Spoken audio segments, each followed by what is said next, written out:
Hi welcome to ET icon project. ఇది కొద్ది రోజులుగా సోషల్ మీడియాలో ఆ సినిమా కోసం జోరుగా చర్చ జరుగుతోంది. కొంతకాలం క్రితం స్టార్ హీరో అల్లు అర్జున్ తో డైరెక్టర్ వేణు శ్రీరామ్ ఆ మూవీని అనౌన్స్ చేసిన విషయం తెలిసింది.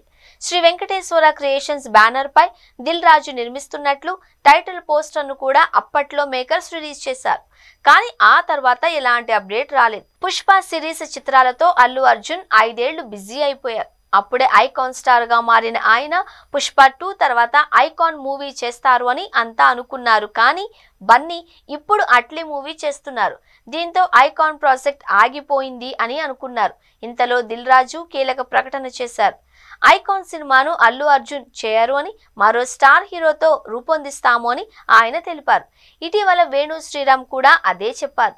స్క్రిప్ట్ లో చిన్న మార్పులు చేశాము అని ఓ హీరోతో దిల్ రాజు చర్చలు జరుపుతున్నట్లు తెలిపారు. అది స్టార్ హీరో విజయ్ దేవరకొండేనని సినీ వర్గాలలో జోరుగా ప్రచారం జరుగుతోంది. అదంతా ఒకెత్తైతే ఇప్పుడు టైటిల్ ఎవరికి దక్కుతుంది అనేది చర్చనీయాంశంగా మారింది. ఎందుకంటే ఇప్పటిదాకా ఐకాన్ టైటిల్ ను దిల్ రాజు రిజిస్టర్ చేసుకున్నారు. కానీ కొద్ది రోజుల నుండి అల్లు అర్జున్ అట్లీ ప్రాజెక్టుకు కూడా టైటిల్ ను ఐకాన్ అని ఫిక్స్ చేసినట్లు జోరుగా ప్రచారం జరుగుతోంది. త్వరలో ప్రకటిస్తారు అని అంటున్నారు. ఐకాన్ స్టార్ నటిస్తున్న మూవీకి ఐకాన్ అనే టైటిల్ పర్ఫెక్ట్ గా సరిపోతుంది అని చెబుతున్నారు. కానీ అలా టైటిల్ పెట్టాలంటే వేణు శ్రీరామ్ దిల్ రాజును బన్నీ మూవీ మేకర్స్ ను సంప్రదించాలి. కానీ అలా టైటిల్ పెట్టాలంటే వేణు శ్రీరామ్ దిల్ రాజును బన్నీ మూవీ మేకర్స్ సంప్రదించాలి.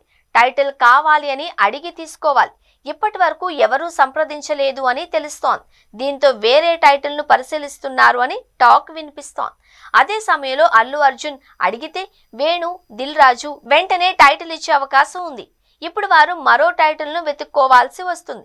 అయితే వేణు శ్రీరామ్ మాత్రం అందుకు రెడీగా లేరు అని సమాచారం. ఎందుకంటే ఎప్పటి నుంచో ఆ టైటిల్ సినీ ఆడియన్స్ నోట్లో నానుతోంది. కాబట్టి తన మూవీకే పెట్టుకోవాలి అని అనుకుంటున్నారట. మరి ఐకాన్ టైటిల్ ఎవరు పెట్టుకుంటారో, ఎవరు కొత్తది వెతుక్కుంటారో వేచి చూడాలి.